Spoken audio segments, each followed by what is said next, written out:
હા બોલો અંબાની કાકા. અરે શું કહો આપણે બે ગાડી ત્રણ થાર રોક્સ અને 4 ફોર્ચ્યુનર બુક કરાવી છે તે યાર આપણે ટાટા કંપનીની યાર. હા અને એમ કહેતું કે આપણે યાર અનંત અંબાણીને બર્થડે પર ગિફ્ટ આપવું છે તે જમીન આપવી છે. જમીન એટલે શું કંઈ ખબર છે તમને? ચાંદ ઉપર પાછી એ દઈએ જેવી તેવા માણસ નહીં લે અમે.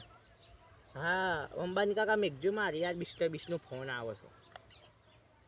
હા બી અરે યાર પછી વાત કરીએ યાર અત્યારે મેઘ તું એ આ પીલે પાણી ભરવા જેવું છે એટલા રહ્યો આવતો નહીં. અરે તું તો ભાઈ બહુ ફેંક છે એના કરતા તું આટલું હું સિલ્વર હમણાં રાખતો હોત ને તો અત્યારે આગળ પકડ. તું મને હું સમજી છું હું જેવો તેવો માણસ છું. અરે તું ખબર તો એમાં અંબાણી મિસ્ટર બીસની પહોંચ છે તને ખબર છે? હું સિલ્વર